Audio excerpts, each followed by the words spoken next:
How's it going out there tonight? Whoa. You stumped me now. Check out our website, mannimalresearch.com. Thanks to everybody.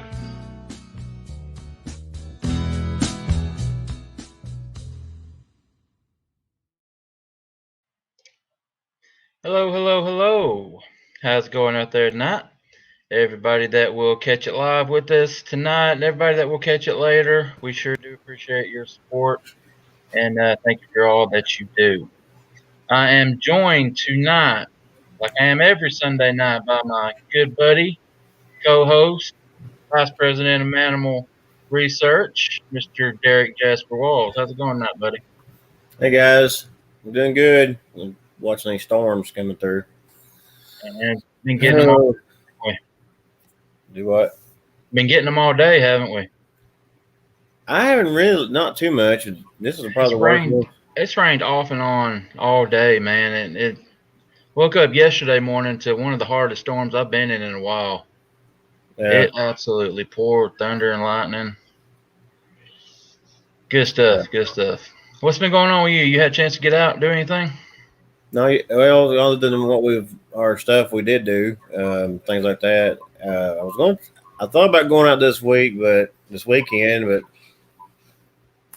went and got a new refrigerator for the house. So, and it wouldn't have been a good weekend for it, man, as much as it's rained. Yeah, I seen the weather, and I was like, man, it's unpredictable, and so I haven't 100% set on it yet. I think I'm going to go camping, I think, next weekend, but I think I'm either going to go to the spot for my original encounter down in the other side of Tennessee there across Nickajack, or may even just go up there to our little hot spot again and investigate some more, maybe do a little fishing and something, you know. I'm going to get with my son maybe one day this week. Hold on just a second. My dog is not cooperating.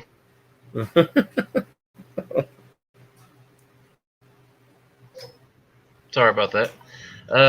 Yeah, I might get with my son one day this week and run up there to Thunder Rock, where we're talking about having our camp out. I want to find somebody there and talk to him about it and get a better idea about, how we're going to go about reserving these spots. And I told you I talked to the guy that was there last year, and he finally got back with me and said he's not going to be there this year. His wife's having some medical issues, so I'm going to have to find somebody else to talk to. And that, I'm not excited about that because he was a good guy.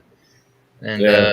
Now I looked it up online. I mean, you can reserve everything online and everything, but to actually know, we got to know how many exactly we're going to need. So, and I want to have another look at the site too, just to see the layout, and I wish we could find somewhere with a pavilion. But anyway, we're getting off topic. Yeah. But yeah, hope you get to go out camping this weekend, man. I'd love to join you. Some stuff would have to go my way. But just come during the day. I might do that. Guys, hit that subscribe button if you don't mind. We sure would appreciate it. We hit that 1,300 subscriber mark this week, so appreciate that, guys. It means a lot to us. But yeah, keep them coming. Tell everybody to subscribe. We appreciate it. If you're on Facebook, and I said if you're on Facebook, like you're not on Facebook, everybody's on Facebook. So since you're on Facebook, run over to Mannimal Research and join our group. So yeah, we appreciate it. I was going to figure out maybe the audience can answer later on or something. If I wanted to ask them about it if they think maybe us making a few T-shirts and put them out there, sell them, put them for our episodes, and stuff like that. Thought about that too, and I know you got a guy that does T-shirts. You need to talk to him for us, see if you can get us a bulk deal or something. I've got actually two spots. The east, the East Ridge, and I got the one from my boss that made her shirts and stuff. That's right there next to the company, and she recommended them. I was like, all right, Yeah, kind of, see if you can't get us a deal. yeah, We'll provide our own shirts and everything, and just see what they charge us to put the emblems on there, the logo or whatever. all right. All right, guys. As always, feel free to ask our guests questions tonight. But if you do, please put them in all caps. So just makes it easier for us to see it. Our buddy Wall's there to see it and get it over to me and let me know we got a question, and I'll do my best to get to it, get it answered. Really excited about tonight's show. I've been looking forward to this one for a while. We'll talk more about him in just a second, but yeah, if you guys have questions, feel free to ask them, but put them in all caps. And finally, Manimal Encounters at Yahoo. Keep them coming in, guys. Keep those encounters coming in. Email them over to me at manimalencounters@yahoo.com. We would appreciate that. All right. Talk a little bit about tonight's guest. Tonight, we are very, very happy and excited to be bringing you guys live from the great state of Alaska, Mr. Beans Baxter. Beans is he operates the Alasquatch podcast. Guys, go check out his podcast. It's on any podcast catcher.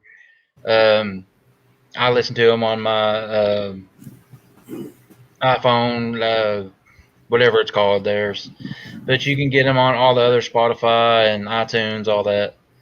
Um, yeah, it's called Alasquatch. He does a really good job over there. It talks mainly about the stuff that goes on over in Alaska, which is what tonight's show is about. Tonight he's going to be in. He's very, very familiar with the Port Chatham incident. What happened out there? I don't know if you guys are. I was telling him before we came on, I wasn't very familiar with it. I mean, I didn't know anything about it. I had never heard about it until I started listening to his show. And man, there's some weird stuff. Something crazy went on out there. And if I'm not mistaken, Beans was a part of the only research team that's been out there that's actually been on site since the incident happened that to check it out. So he's going to come on and talk to us about what he experienced over there, and we're excited to have him. All right, before we bring him on, I want to bring up our camp out. You want to talk about our camp out a little bit? Why you Oh, look surprised? The camp out we've been pushing for. oh. Well, I've been on. You ain't. I've been on some of them. Killing me. You were killing me, man. Oh, this one is coming up. Yeah, I guess we can. Labor Day weekend. We know our buddy Old Bear did a live today a few hours ago talking about it. Appreciate him doing that. Did about almost 40 minutes worth of content. Did a really good job talking about it. He did another one. They did that one that I saw. That was It two might have couple been. days ago. Was it a couple days ago? Yeah. Okay, I just saw it today. It notified me today that it was happening. Wow. So I guess my YouTube's behind for some reason. But yeah, I just saw it today. But yeah, it's going to happen on Labor Day weekend. We're getting a lot of interest. We're generating a lot of interest on this, guys. We need to know by August. August 1st, right, that first week of August, roughly. We need to have a rough idea of how many people are going to be there because this isn't the biggest campground in the world out there. I mean, it's very good size. And to answer some questions that come in earlier, there are public restrooms and there are showers at this campsite, and they do accept campers. How many camper sites are there, Walls? Uh, I think the camper ones are on the outside, like in the corner of the horseshoe area. I think that's where they're at. So it doesn't really tell you how many is there, but I'm probably looking. I know there's like 30 spots, I believe. So Okay. I think probably half of those are the size for a camper. Depends Okay.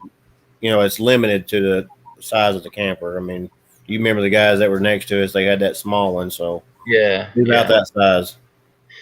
Yeah. So, there's bathrooms, there's showers. It's going to be a 2-night thing happening on Saturday and Sunday. We're going to get there early Saturday morning, start setting everything up. And it's going to be a good time, guys. Just let us know if you can make it out. It's going to be down on the Ocoee River, um, East Tennessee here, right in the corner there, close to North Carolina and Georgia. So we got all 3 states right there that we're kind of catering to. But yeah, we're really really looking forward to it. I think 50 people, and I'm gonna call this thing a success. But we'll certainly take a lot. We'll take more. But yeah, we have to have an idea of about how many are expecting to come by around the first week of August. So Yeah, because email me. Do what, bud?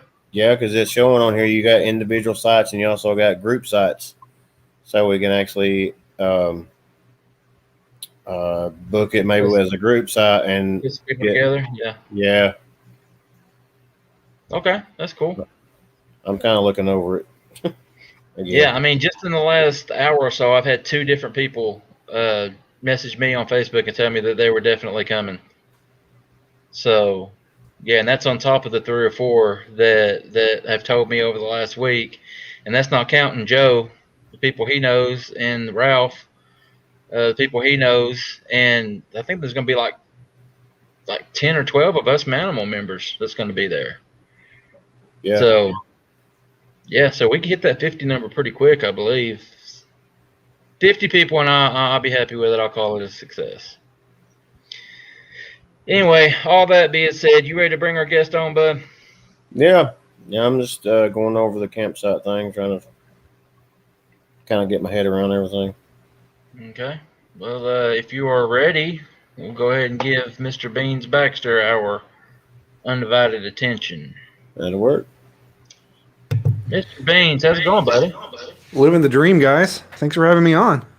I bet you are. You're more than welcome, sir. And thank you very much for taking the time to come on with us. It means a lot. I appreciate it.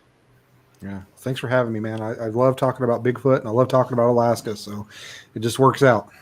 Yeah, very good, very good. Well, quick question, right off top. What was the temperature today in Alaska? Today, I think it got up to, well, we've been having cooler than normal temperatures, usually around this time of year. I mean, that's the question I get the most, especially from people in the South. Is it cold up there all the time? And it's not. We have summers. Usually this time of year, it's in like the 60s, but it's been a little colder than normal lately. So I think today's top temperature was like 55. It was kind of cloudy. Okay. Well, But 55 up there, and it gets up to 98, 99 down here. So it's Yeah. miserable down here. But you're from Kentucky, is it? yeah, I grew up Yeah, in so Kentucky. you're used to these southern heat summers, aren't you? Well, I was just down in Washington a couple of weeks ago for the Medellin Falls Yeah. Bigfoot Festival, and I hung around afterwards to do some squatching because it's a really squatchy area there. And it just so happened that when that heat wave hit, and I'm out there camping. It's 108 degrees. I didn't know if I didn't know if I was going to make it. It was just it was so hot. I went through like 3 cases of water. The big like 30 packs of water, and it was miserable. And there wasn't anything moving. No wildlife was moving. Just just my dumb butt out there. Stomping through the woods in 108-degree heat. Did you get to go out with any names we might know? I went out with Will Ulmer from Bigfoot of Stevens County and a gentleman named Aaron West, and they were in the Sullivan Creek Sasquatch documentary.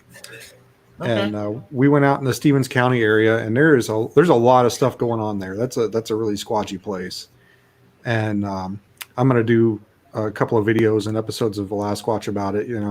Kind of in chronological order how my trip went down there. But yeah, Will Ulmer is a great. He doesn't like the word researcher, so I'll call him an enthusiast. He's very attention to detail oriented. He's a really good tracker. He's got some good stuff out there. If you check him out, I think his YouTube channel is Grassman58, and Okay. He's on Where's he out Facebook. of? He's out of Stevens County, Washington. So Washington. Okay. Bigfoot of Stevens County. He's got some really good stuff, and I enjoy spending time out in the field with him. He's really methodical, really, and not everything is Bigfoot. He's one of those guys that he's kind of like me. We kind of like to take the middle road where not every time we hear a twig snap, it's Bigfoot. So I really enjoy spending time with him out in the field. He's really level-headed, really, got a good head on his shoulders. Yeah. Good deal. Good deal. Well, tonight we're going to talk about the Port Chatham. Is it Chatham or Chatham? The locals pronounce it Chatham, Chatham. but most of the time I will slip and say Port Chatham. But it's the locals say Chatham, like Okay. chowder. And you were a part. First of all, there's a movie, a documentary that was filmed. What's the name of it? The first time that I stepped foot in Port Chatham was for the filming of the In Search of the Port Chatham Hairy Man documentary, which I believe is available on Netflix, or not Netflix. I'm sorry, Amazon. Okay. And then we went back the next year to film for the Alaska Triangle for the Travel Channel. Okay. So I've been there twice, and both times was for the filming, one for the documentary and second time for the TV show. Okay. Now for our viewers and those that are going to watch this later that aren't familiar with what took place there and just the history of the area, could you talk about that if you don't Sure. mind? So that area, it's located on the southern tip of the Kenai Peninsula, which is where I'm sitting right now. I'm actually about 40 miles as the crow flies from Port Chatham. It's extremely difficult to get there. You have to have a boat or a float plane or something. You have to have a certain size boat. You can't just go get in a aluminum bass boat and chug down there, because you got to go around the corner into Kachemak, or out of Kachemak Bay and into the real ocean. And the seas can get pretty rough. So you have to charter a certain size boat or own a certain size boat to get out there. But the area first came onto the radar of the white man in the mid to late 1700s. And Captain Nathaniel Portlock sailed through there, and he made note of the area in his ship's logs. And he was really impressed by the natural resources in the area. I mean, it's just timber as far as the eye can see, with mountains, and the water's teeming with halibut and salmon, and there's coal seams that you can see right from the beach. There's at one point there was a chromite mine in there. I mean, there's just a ton of natural resources in the area. And of course, he noted all that. And the town that was eventually founded there was named after him, Portlock. So Port Chatham is the name of the bay, and Portlock is the name of the town. Okay. And from the research that I've done, I've got a lot of legal documents from that time, and they pretty much just use the names interchangeably. I guess it was a little bit more. It wasn't as strict as it is today. You can just say, I've got a bill of sale for the pool hall in Port Chatham, but it's the Portlock Pool Hall. But they just use the names interchangeably. It was before statehood. It was before there was a lot of regulation. The records of the era weren't the best. But getting a little bit more to the history of it, in the early 1900s is basically when Portlock, the town, was founded. So there was some industry that came in there. They came in there with a fishing fleet. They came in there and they built a cannery. They had a sawmill, which would build the traps that they would use to catch the fish. And back then they didn't have all the conservation and stuff that they do today. So people would literally they would go out and put this huge fish trap in the mouth of a stream, and all the salmon that swam into it, they would just catch them all. So it wasn't quite like it is today, where you can just, you have limits and, seasons and stuff like that. It was pretty much just got get what you can when you can. And a lot of it, the natives hunted and fished for subsistence. So they were literally fishing and hunting to survive. Mm-hmm. And so the town was founded in the early 1900s. and they brought in a lot of local natives to work there. There wasn't a native presence there at that time, and they brought them in from the nearby villages of like Port Graham, Soldovia, those areas, which were right across the bay from where I'm sitting now in Homer. And they moved them in there. I mean, whole families would go in there, and they don't have, like I was talking about the regulation. They didn't have the OSHA regulations and stuff that they do today. I've talked to old timers, older native people who have told me, like, yeah, I used to work at the cannery in Port Chatham, and I start doing the math, and I'm like, well, that doesn't really. How old were you? And they're like, I was 10.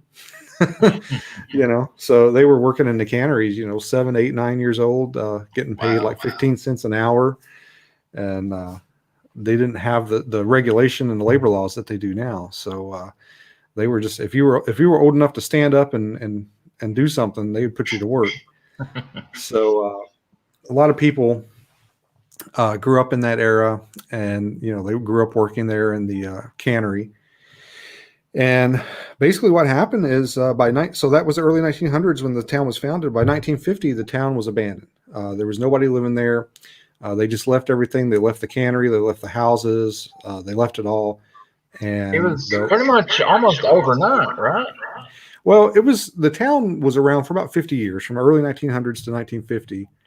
And it wasn't overnight, but it was pretty quick. It probably took about 15 years for the town to really die, for the last person to leave. It wasn't like it's portrayed in a lot of retellings where, the Bigfoot's like, coming in and attacking the town, and people were like running for the boats, and the Bigfoot's chasing them out. It didn't quite happen like that. It was a little bit more conservative than that, but yeah, it was pretty quick in the way that the town was abandoned, and a lot of things. So you have your basic ghost town narrative where somebody finds a resource like gold or what timber or what have you, and they move in, and the town springs up because they're supporting the workers, and the workers need a place to buy medical supplies and food and whiskey and stuff like that. And then they run out of resource. The mine plays out. They chop all the timber down. They mine all the gold, whatever. And then you have a ghost town because everybody leaves because there's no more money there. Well, yeah. Port Chatham, it doesn't necessarily follow that narrative of the typical ghost town, because when the town died, when it shut down, a lot of all those resources were still there. There's still timber there. The fish were still there. There's still coal and chrome in the ground. They just gave up and left. And a lot of that had to do with the local legends of what they call the Nantanak. And that's their version of Bigfoot. Every native tribe in Alaska has one or more versions of a giant bipedal hairy thing. And the local natives here in this area, they call it the Nantanak. And I've heard it translated a couple of different ways. I've heard them say that it means giant hairy man. And I've heard them say that it means hair-covered thing or creature. And I've heard them say that it just doesn't translate to English. And I kind of like that explanation, that it just doesn't translate well. Because the natives will say, well, it means Bigfoot. They'll say, well, Nantanak means Bigfoot. But Nantanak, the Nantanak was around before the word Bigfoot was around. Mm-hmm. So, the town was abandoned in 1950. Well, the PG film and all that stuff, none of that stuff happened until, the late 50s, late 60s.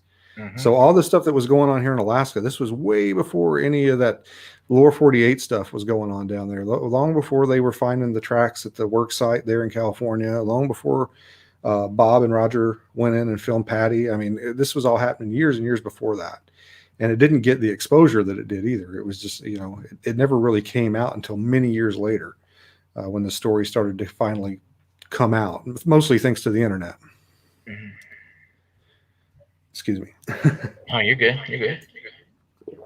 So, yeah. So the town was abandoned. Everybody left about 1950. And you had these legends started to grow. And A lot of them were, being a former law enforcement officer, I went into it. I really did a lot of my in-depth research after I had been there on the ground. I wish I'd have done it the other way around, but I didn't do it till after we'd filmed the documentaries. I think I could have added a lot more to the documentaries if I'd have known that before, but it was those were done on a tight schedule. It was like, we've got the boat, we got to go. It wasn't like I had time to like sit down and do it. But so a lot of the legends that you hear, they concern about like the missing hunters. They say hunters went up into the woods to hunt and they would be found mutilated. And I really tried to do a deep dig into that. And I found out that, a lot of those reports are just anonymous. There's no dates, there's no names, there's nothing that I can do to tie those to real live people. So that I kind of, I've got to put that over here with, well, maybe it happened, but maybe it didn't. I can't prove it one way or the other. I certainly think there's enough talk about it that probably something similar happened. I think there is something to it. I don't know. I don't have a number. I can't tell you like, well, it was 5 hunters or 2 hunters. I do know there was a prospector that went up into the hills and went missing, and they never found him. And they went up and looked for him, couldn't find him, couldn't find any trace of him. But yeah, it was just bizarre.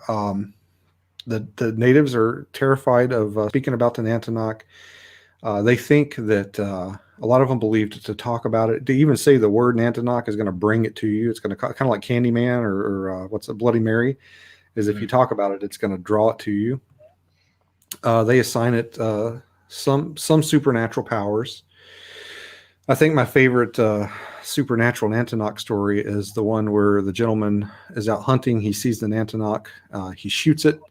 It runs into a bush, and he runs over to go finish it off, and he tears, he leaps into the bushes, and he sees a little mouse scurry off, and he goes, oh, the Nantanak turned into a mouse and ran away. So I'm more of a flesh and blood guy. I think probably more likely what happened is the Nantanak got away and he saw a mouse directly after. But who knows? They say they can change shape. They have legends of it's a lot like the Wendigo or the Kushtaka, where people will turn into Nantanak. There's a story of Mumchuk, the hunter, and he's out paddling around with his buddies one day hunting, and he's up on the bow of their little canoe. They call them badarkas. And he just wakes up and looks at his buddies and says, guys, you got to drop me off. I'm turning into a Nantanak. I'm going to go live in the woods. And they argue back and forth a little bit. And finally they concede and they drop him off. And he takes off into the woods. And they said every now and then they would see him. And he was covered in hair. And he lost the ability to speak eventually. They said he'd whistle. Whistling's big up here in Alaska. You don't hear a lot about wood knocks. It's whistling. If you hear like a high pitched whistle, that means there's a Bigfoot or an Nantanak about. So that's kind of some of the legends and stories that they tell about the Nantanak, and they're really skittish about talking about it. Some of it is, I feel it's because those are their stories, their cultural stories, and I know they don't feel comfortable sharing them, especially with white people. They're afraid, we're gonna take it and we're gonna make movies and write books about it and make it, sensationalize it, which is true. It does happen. Yeah. And so they keep those stories pretty guarded, pretty close. They don't go around and tell them to just anybody. So it can be difficult. I feel very honored when a Native person comes to me and wants to share their story with me. Yeah. So, do you have any? So what all did you guys do when you went over there? How did your investigation go? What did you find anything? And just what went on when you guys were over there? So we got there, and our first priority was basically we wanted to find the town site. We wanted to find any buildings. We wanted to find the cannery. We wanted to find basically where everything happened or where it took place. So we got in there. We did a lot of bushwhacking initially, and we found the cannery. We found the town site. There's still 3 or 4 little houses or like cabins that are still standing. I've got some pictures of them on, I think, my Instagram and my website if you guys want to take a look. There's also a picture of one on the cover of my book. This is probably the most famous one. Is that the red roof cabin right there. Mm-hmm. And it's pretty impressive to think that they're still standing after the 1964 earthquake. So that's whatever those little cabins are made out of. That's some sturdy stuff right there. Mm-hmm. But we got there on the ground, and really we didn't have a really good lay of the land. There's no good maps of the area, just like Google Earth and stuff. And if you look at it, it's just trees and mountains. So we went in there and we just explored. We just walked around. We kind of were hoping that our presence would attract, curious Nantanak or Bigfoot or whatever, and that, hopefully we could get either video or audio or something. We really didn't know what to expect. And, we had some strange things happen. We got onto the shore and we started into the wood line, and we were breaking brush to get to the town site. And every now and then we'd hear, thump, thump, thump just ahead of us, like something was running, just out of sight. We couldn't see it. The brush was too thick.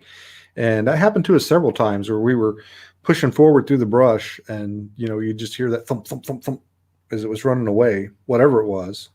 And it could have been a bear, but that's absolutely true. It's very hard to get ingratiated into the native culture and have them share stuff with you.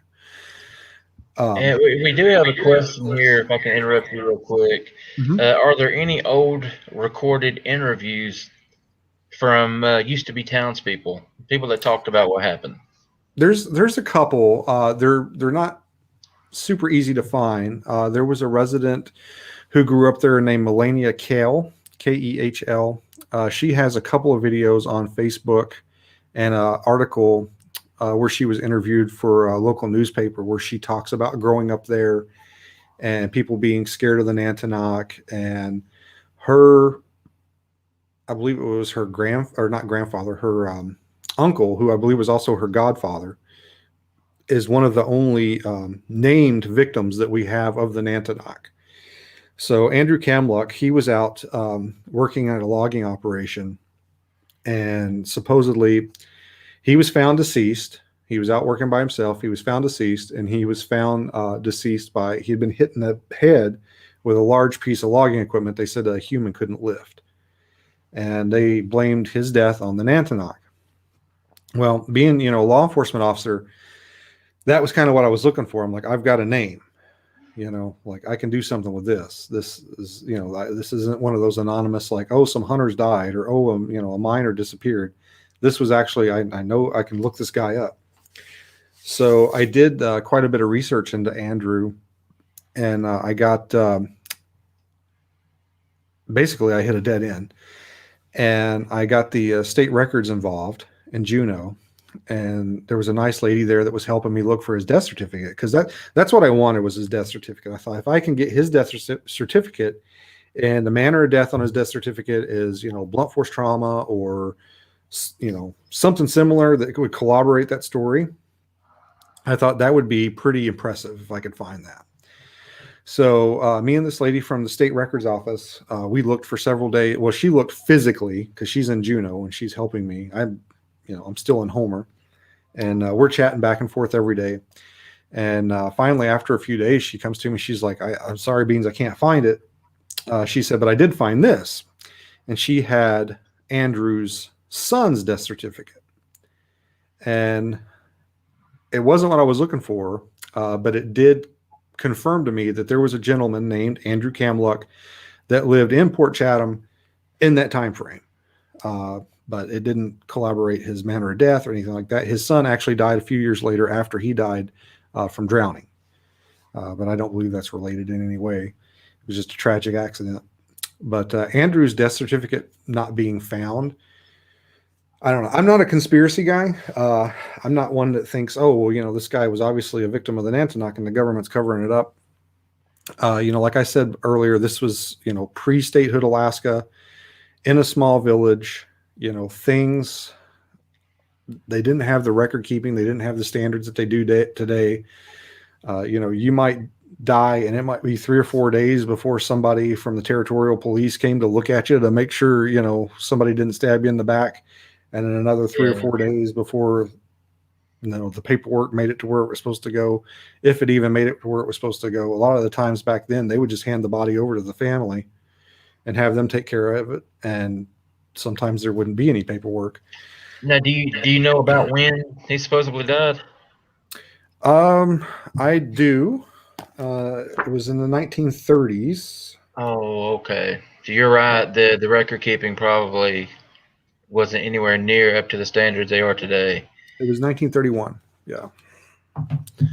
So, yeah, they just didn't have, and it was before statehood. They didn't have the standards that they had to meet. They were just like, he probably does have a death certificate somewhere out there. It's probably in somebody's, some family Bible, or maybe in a file drawer in one of the schools of Port Graham, or one of the nearby communities. And it just it's. I don't think it's anything nefarious. I don't think it's a conspiracy. I think it was just a victim of the time that they were in. But it's pretty frustrating. That would be some amazing evidence to come across if I could find his death certificate and it collaborated that story. So are you saying that basically all we have to go on, because we just had a question a minute ago, how do we know that this isn't all just a bunch of wives' tales? And I think that's a legitimate question. Is all we have to go on is hearsay based on this town? I mean, it is very strange that there was a cannery there. It seemed to be a thriving industry, a thriving location. People were making pretty good living for themselves, and then it's odd that it all just stopped overnight. He's asking, is there anything to show that it's not just a wives' tale? Do we have anything documented that something was going on that made these people fear for their lives and had to leave? Well, really, the only thing that we have that we can look at today, we have the statements from Melania Kell that she made that people were killed. She talks about the hunters. She can't name names or dates, but she talks about that. She talks about her parents being afraid, and then there are sightings in the area that go back several years. I have some sightings listed in my book from the 1920s. There's a gentleman named Sergius Moonen who was out walking one day with his girlfriend, and they hear the high-pitched whistle, that is synonymous with the Nantanak. And they go and they look, and this is actually an unusual encounter because Sergius says the Nantanak was walking down the beach. He said it was carrying a club, which isn't something that you hear often. Usually they say, oh, maybe he's carrying a stick or, a log or something. But he said club. And, of course, Sergius is he's old and he's passed on. But I would love to sit down with him and ask him, well, why did you say club and not stick or something like that? Like, what made you think it was a club? But yeah, I mean, there's a history of sightings in the area. There's a history of activity in the area. Hunters have gone into the area and had things walk around their tent. They've heard screams and howls. They found tracks. We found tracks when we went in for our expedition. We found some pretty strange things as far as, so this is one of my favorite things because it kind of led me to develop my own theory about Bigfoot and bear. So we get there and we're walking around and we find this area of just fields of blueberry, the amazing fresh blueberry bushes with big fat ripe blueberries on them. Mary Beth, the female that was on our team, she's walking around and she's picking berries and she's eating them, and then she gets a little bag out and she's putting the berries in the bag to take back to the boat. And we were just walking through there and we were just commenting on, like, man, look at all these I mean, just almost as far as you could see, berries.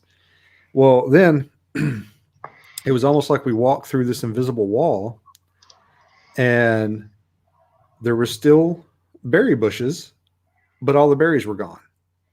And then there's bear poop everywhere. So there was just like this wall right through the middle of the berry bushes where the bears had came through, ate all the berries and just pooped all over the place. And then there was this section of berries that were just completely untouched, no bear poop, no bear tracks, nothing. And I got to thinking about that, and it just I thought, man, I bet there's some kind of territorial divide in there, because it just, why wouldn't the bears just, bears, they don't care, they'll just eat and eat, and they'll eat through a zigzag pattern or whatever. They don't care. They don't say, okay, we're going to eat these berries over here and then we're going to save these berries over here for later. They just don't do that. They just eat. They're eating machines. And it really brought me back to a sighting that was in Raincoat Sasquatch by Dr.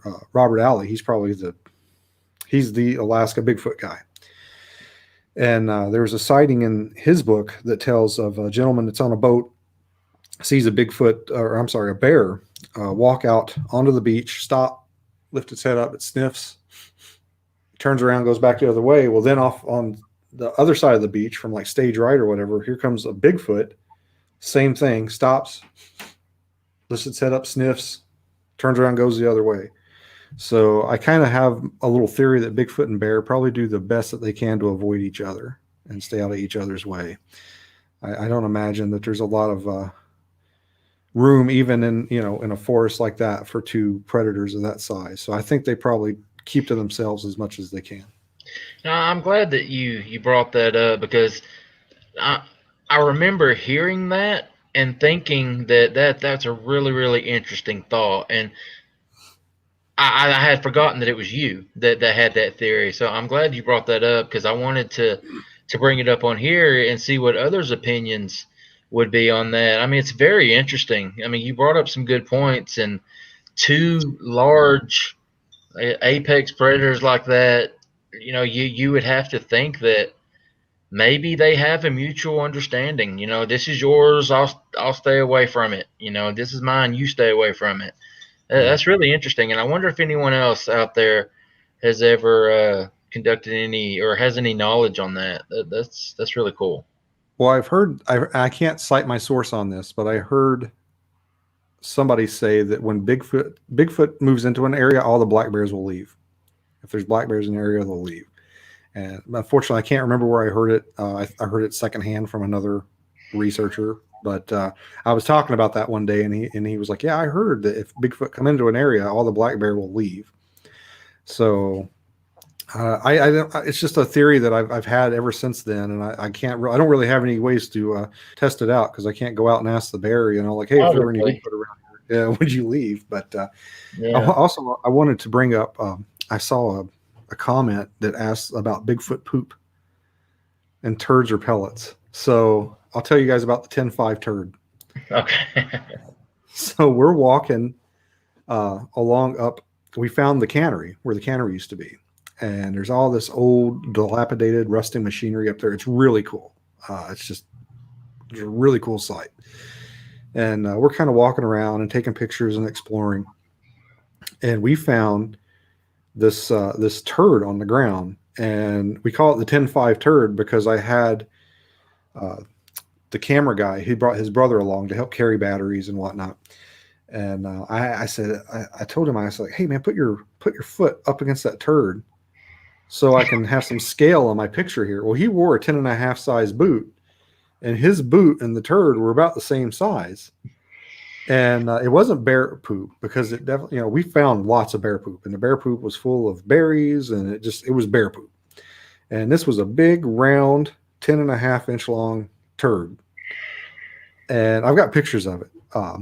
But I like taking that to my presentations I do. And I was like, "Look, you're paying to look at pictures of poop."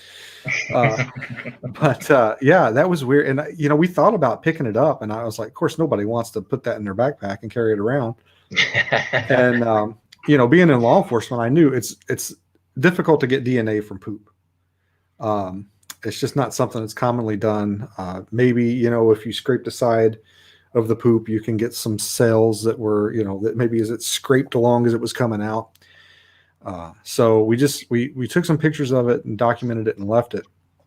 Well, later on, hindsight being 2020, the poop story. There's Will. Yeah, you missed it. I was talking about you. So later. Sounds like a poop I had earlier. Yeah. Set off the fire alarm. So,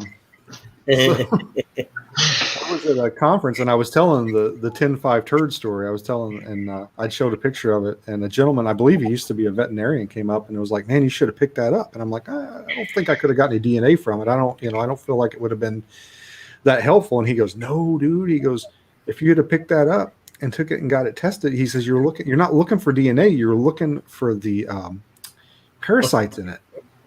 And he says, if you had tested that and found parasites that were only found in primates, you would have really had something. Wow. Yeah. So hindsight 2020, now if I see a turtle on the ground, I pick it up. But then, it was a missed opportunity.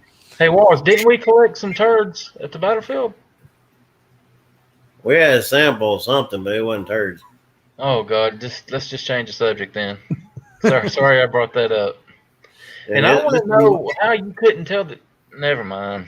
It was a cat. It more was flat out calf like he had diarrhea. So I don't know if it was Daryl or it could have been the picture. You get, Beans, when you come on Mannimal Research episode. This is hard hitting right here. Well, it's funny and it smells funny. It's poop humor, but I mean, when you get down to it, what does their poop look like? Does it, it's eventually somebody's going to have to deal with it. We're going to have to, if it's ever proven, somebody's going to have to find some Bigfoot poop so they can take a picture of it and put it in a book. Yeah. I mean, I've seen plenty of pictures of huge, Mondo Dukes, laying out in the woods. And you think, what could that be from? Because it looks human, just so much larger. I hope so much larger than any human can make, because I feel bad for that human that made that thing. Yeah. Well, Dr. Alley has a new book out, and he talks about an encounter in Southeast Alaska that guy's walking down a trail and comes up on a pile of poop that's like a foot tall, and it's not bear poop, and it's in the middle of a trail. And it's just like, what in the world? Where did it come from? If it's not bear poop, it's not moose poop. What's making poops that big out in the woods? Are you familiar at all with Miss Janice Carter? No, sir. She lives down here in Tennessee, and she worked with the late, I think it was Mary Green, was known as the Tennessee Bigfoot Woman. I know Mary Green. Yeah, Mary Green wrote the book 50 Years with Bigfoot, and she wrote it with Janice Carter. Janice is a friend of ours. She's been out in the woods with us. She's very, very respected in the Bigfoot community, but she claims to have had a habituation type thing with these things, and she talks all the time about their family farm had tons of this poop in it, and she goes into detail. She's seen them poop before, and all this stuff. She gives a lot of great detail. If you want to look her up, look up Janice Carter, 50 Years with Bigfoot. If you start listening, man, there's a good chance you might not be able to stop. Yeah, I'll look into it. Yeah. And so we, obviously we didn't pick the poop up. We left that. We did get some photographs of some pretty good impressions in the ground. Because of the terrain, we weren't really able to cast anything. It's a real soft, spongy, mossy area. There wasn't a whole lot of depth to some of the impressions. I found a really nice 14-inch track where it looked like something had come down out of the woods onto the beach and was probably looking at our boat because it was the only thing in the water at the time, and then turned around and walked back up into the woods. And then the tide had come in and washed out you could see where something had walked on the beach, but the tide had come in and it was all washed out. But I followed those indentations on the beach up into the woods, and I found a pretty nice 14-inch track that looked like a left footprint. But I couldn't get a good picture of it. Like, I was trying everything I could, because a lot of times if you take a flashlight and you put it down on the ground next to the track and shine the light over it, it's called oblique lighting. you can get a really nice picture of the track. And that's one of the tricks that I used when I was in law enforcement to like get pictures of things that was on the ground or, like impressions left in dust and stuff. And I was trying every trick in the book and I couldn't get a really good picture of it. And it's kind of a Rorschach test. I'll show people the picture. I'm like, look at this. And half the people go, yeah, that's nothing. And other people go, oh man, that's a foot. So Now, was the soil or the ground wouldn't let you cast it, or what? well, it wasn't deep enough in the ground. It was real spongy, mossy ground. And it was just kind of where something had stepped, left an imprint in the moss, and then kept going. And we tracked it. Like you could see, like, okay, well, it looks like it stepped here, and it looks like it stepped there. It was I think it was about I can't remember if it was a 4 or 5 foot stride, whatever it was. It had a long stride on it. So, Oh wow! and the disturbances on the ground where it stepped were almost in a straight line, which is consistent with what you hear of Bigfoot tracks. So it was a pretty impressive find, I think. Of course, I'm saying that because I found it, but I was really that's kind of when I went on the expedition. I was like, I thought it was just going to be fun, and I really wanted to go check out Port Chatham. And when I found that, then I was kind of starting to turn the corner into like, holy cow, I think these things might be real. And by the time I left from that expedition, I was almost positive that they exist. We got the FLIR footage not too far from where I found that track. We were walking along. We'd actually come into like a little area that was a clearing, and they had all these little pools situated around, and you could see where the moose and stuff would come in. And they'd drink out of the little pools on the ground. And me and Mary Beth were walking along, and she stopped me, and she's like, "Man, do you feel like we're being watched?" And I was like, well, yeah, a little bit, I didn't, the whole time I was there, that first time, I didn't get any like creepy feelings. I didn't feel scared. I didn't feel like I was in any danger. But she said she felt like she was being watched. So I pull out my FLIR and I start FLIRing the tree line. And I saw the best description I can give you is I saw Donkey Kong in the wood line doing this. Really? And we're there looking for Bigfoot because of all the Bigfoot history in the area. We've got equipment to film Bigfoot. And what did I do when I saw something that looked like a Bigfoot in my camera? I handed it to somebody else, and I go, "Do you see something over there?" I didn't hit record. I said, "Do you see something over there?" And I handed it to the camera guy's brother, who was the model for the 10.5 turd. And I handed it to him. He's kind of a younger kid, and he looks through the FLIR, and he goes, "It looks like a dude." And But neither of y'all hit record. So then, well, I did, but not for another minute or so. So then we passed the FLIR around. I think everybody but Steven was there. And Steven and Josiah, who's the cameraman, they were kind of off behind us filming a scene where Steven was like putting a camera up or something. And so everybody else was with me. And Steven and those guys were only like a couple hundred yards behind us. It wasn't like they were like out of sight or anything. And so I got the FLIR back, and that's when it kind of hit me. I was like, I should probably hit record. Well, as we were looking at this thing through the FLIR, we had been moving forward to try and get closer to it.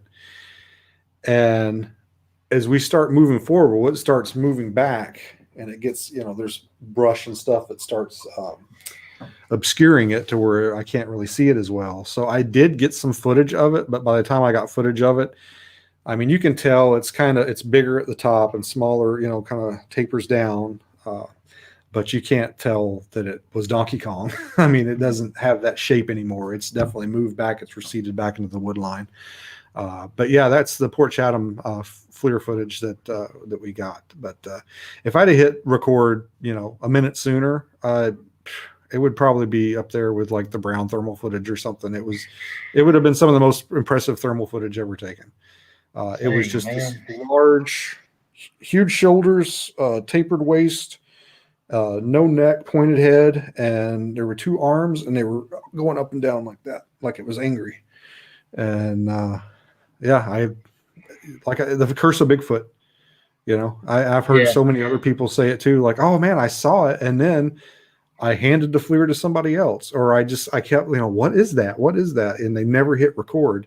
In fact, I think Will Ulmer had a similar situation last year when he was filming Solomon Creek Sasquatch. He had two figures across the lake from him on his FLIR, and he sits there and they pass the FLIR back and forth a couple of times before one of them finally decides to hit record. It's a common thing. You just don't think. You don't think. And I tell the story all the time about an expedition I was on, and I heard this just evil laugh / bark thing, that something I'd never heard before, and it was so scary. And I have heard recordings since of people saying a juvenile Sasquatch was making the sound, and I hear this thing, and I reach for my 45 on my hip. I'm keep in mind, I'm there on an expedition trying to get evidence of Bigfoot, and I go for my gun. I don't go for my phone. I don't go for my recorder. I don't go for a camera. I go for my gun. It doesn't even cross my mind. So I can understand, if a couple of guys that are there looking for Bigfoot see something, I can see me and Walls passing the camera back and forth before one of us actually hits a button. So yeah, I understand. It makes sense to me. Yeah, I used to be pretty critical. I'd be like, oh yeah, okay, you saw it and you didn't take a picture of it. Now I'm like, yeah, no, I get it. I You may understand think that, but more I'm gonna try to outrun you. You ain't outrunning me, buddy. You ain't outrunning me, I promise. He's not reaching for his gun to shoot the Bigfoot. He's going to shoot you in the knee. That was my idea. That's right. That's right. My idea. Now, something else I thought was pretty interesting. It's late me talking about it because I didn't want to interrupt you, but you talked about someone witnessing a Bigfoot carrying what they called a club. Have you ever heard any more stories of anyone seeing or witnessing a Bigfoot carrying a stick? Because if you start getting stories of people seeing these things carrying a club or a stick, it would start to lead people to believe that these tree knocks really are them hitting the trees with a stick. All right. No, I don't have any other stories other than that one. Although there is an interesting story. It's kind of they wrote this book in the 70s, and they wrote it in the Shungston language, which is the language of the natives. And what they were trying to do is preserve the native language. And there's a story in the book called The Caveman of Portlock. And it talks about a caveman that lives in Portlock, and he's big and he's hairy. And it's an interesting thing, because here you have, the story about the supposed caveman, and then you have a sighting where somebody said he was carrying around a club. And, that's a pretty common trope with cavemen, is they carried clubs, and they'd hit people over the head and drag them away. And I don't know which came first, the caveman story or, Sergius's sighting. I think probably Sergius's moon and sighting, because that happened in the 20s. But I just wonder if there's more to it than just that.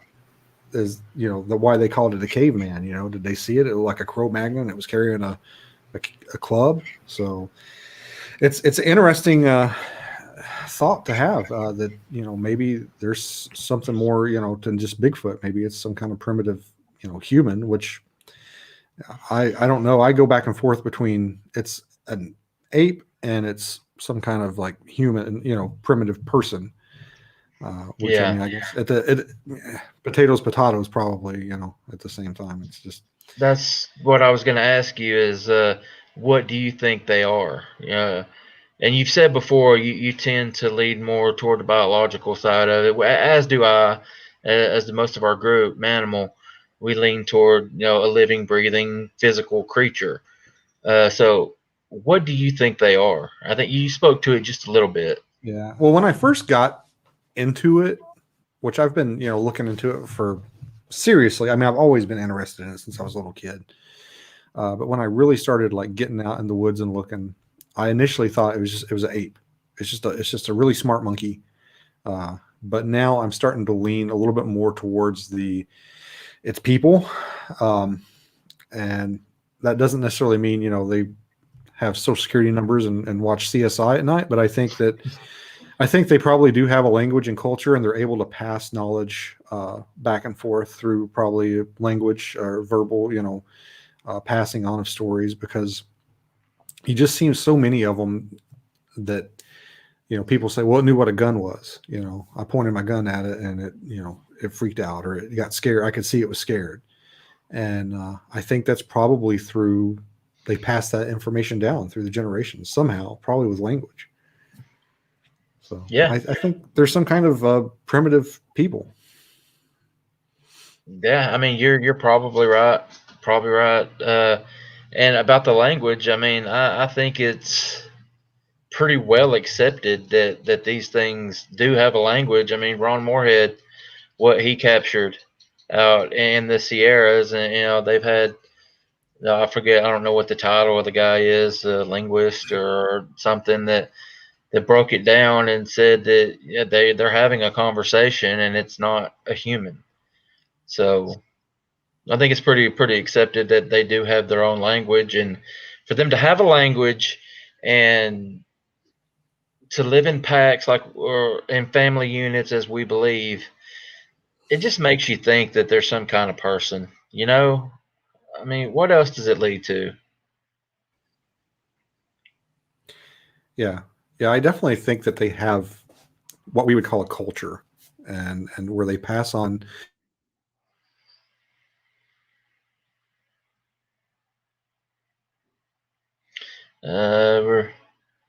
Beans is freezing. What a coincidence! It's 10 o'clock. What, really? What? Information, the listeners. Can you hear us, I think we're Bean? back. Yeah. Can you hear us? Yeah, I can hear you. Can you hear? Okay. All right. So anyway, I'll finish that thought up really quick. That a lot of the native cultures think that they have their own laws and rules and stuff like that they pass on, and that would basically denote that they have some kind of culture. And you hear them acting in certain ways, like a lot of times, they'll have the opportunity to someone, but they won't. Why is that? Is that just a natural, oh, that looks like me, I don't want to hurt it? Or is there some kind of like bigger picture that we're not seeing, where it's like, I'll get in trouble if I cut that human in half? Yeah, yeah. All right. Well, it looks like you might be having some internet issues up there.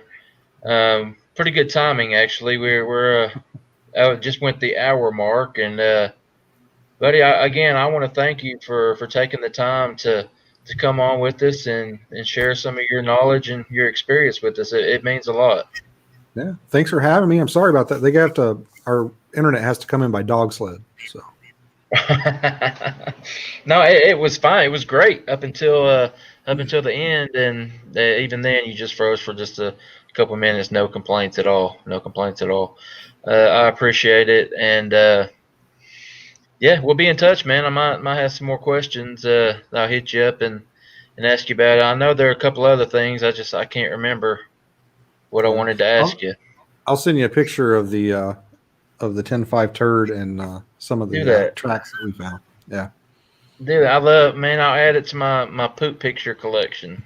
Are those framed? They are. They are. The next time I take a poop, I'm sending you a picture. Again? Man, I got enough of yours. The last one looked like our president, so Stop talking, buddy. Sit the next couple plays out, all right? All right, Beans. I appreciate it, buddy. What time is it in Alaska right now? It is 6 p.m. Wow. Yeah. It's the shank of the evening here. All right, buddy. Again, I really appreciate it, and I'll stay in touch with you, and send me that picture, all right? All right. Sounds good, guys. All right. Be safe out there, buddy. Talk to you soon. All right. Bye-bye. Bye. All right. Alaska. Yeah, he's a long ways away. That's one of the states you ain't been to, ain't it? I mean, yeah, it's true. I never crossed the border, so I was close to it in Montana and Oregon and all them. It was right there, so. Yeah, but can you drive to Alaska? Yeah. Can you? Yeah. I didn't know if you could. Yeah, Yeah, you I go can. through Canada.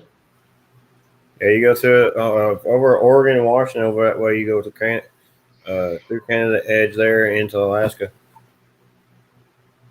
Yeah, Yeah, good guest. I'm glad that he was able to come on with us. Man, we've last 5 or 6 shows we've had have been strong.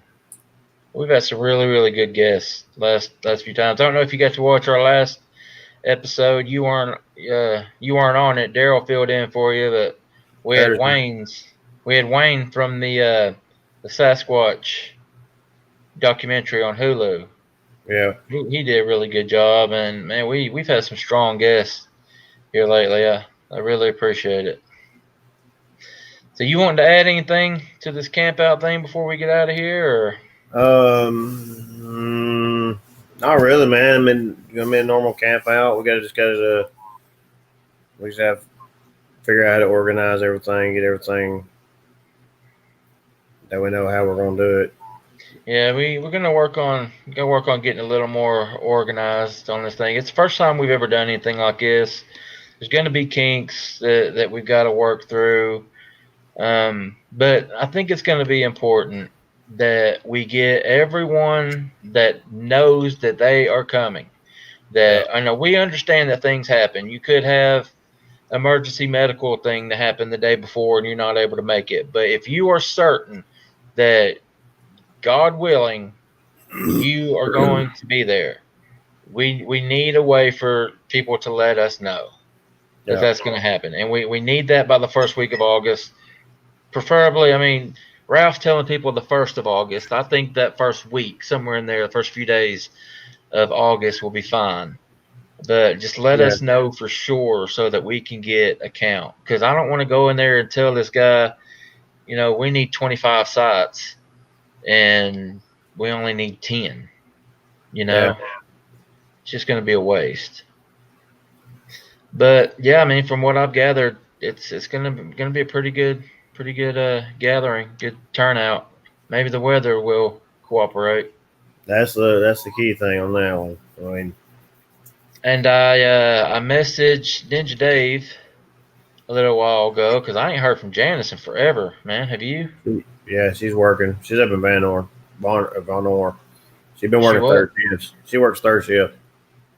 What? I knew that she's been working a lot, but I didn't know where she was working, what she was doing.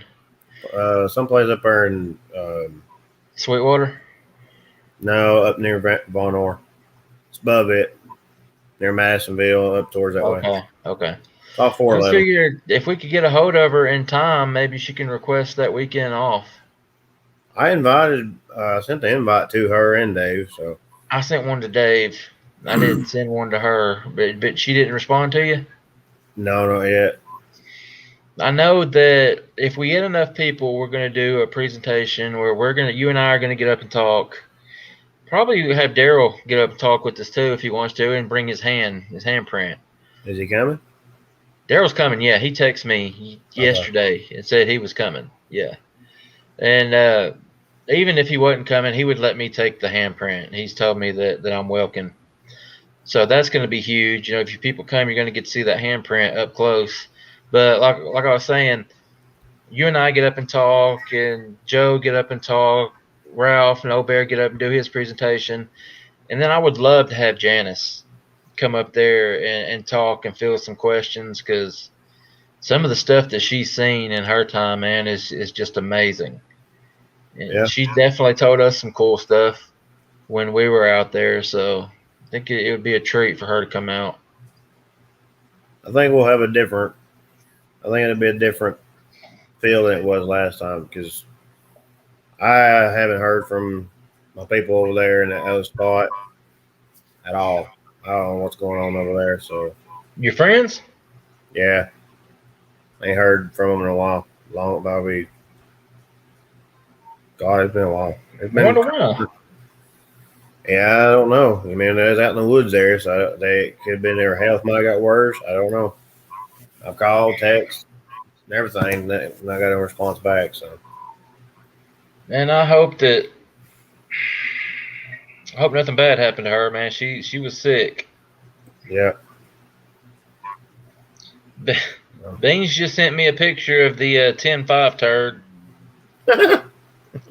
It's fairly large. Let's see if I can.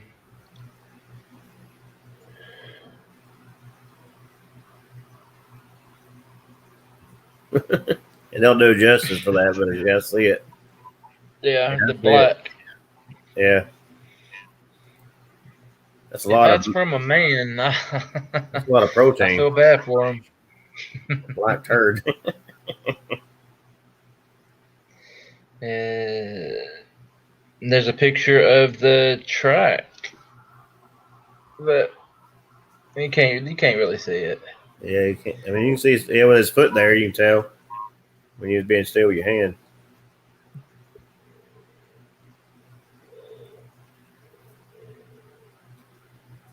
Hold on just a second. I'm not being very professional. I know. I was gonna say we're still live.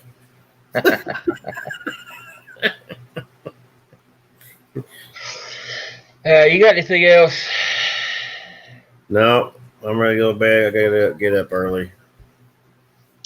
Sharon, Sharon, that's who we're talking about when we talk about Dave. Yeah. Ninja Dave. Said y'all need to get William Henry out with y'all. He just put out a video with Janice last week. Mm-hmm. That's who we're talking about when we say Ninja Dave, because that's his YouTube channel name. But yeah, Dave's been out with us. Him and Janice have been out with us. They were with us last year when all the craziness went down. So yeah, that's who we're trying to get, him and Janice to come back out with us. But yeah, appreciate that.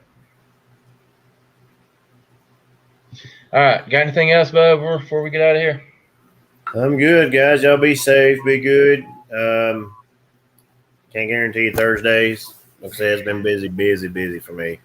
Based on day cab, it's the weather like it is. It's been really busy. So We understand. I want to get back. I want to hope so, but it's been pretty busy. Basically during the end of the week, it's like double. Daryl has filled in for you. I think the last 3 Thursdays, and man, he does a great job. He really helps out. So you're busy, and we understand that. So it's all good, brother. But everybody be good, be safe. It's supposed to be raining, I guess, all week. Let's say, I think. So be safe out there driving if you're riding. I know Old Bear does, so just if you do get out, be good. Be safe. I want to give a quick shout out to Kevin Jones. He's been in our chat. I don't know if you're still in there, buddy, but he's one of them that was messaging me right before we came on. And he's going to be coming down from Nashville. He's a retired law enforcement also.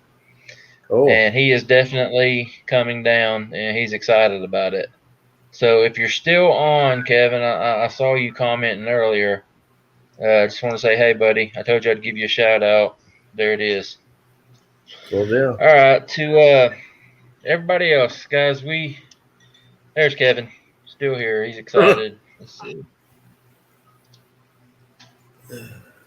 Where's he at? I see it on the bottom there. Good deal, buddy. All right, guys, we can't tell you enough how much you guys mean to us. 1,300 subscribers. 1,300 subscribers in a year and a half.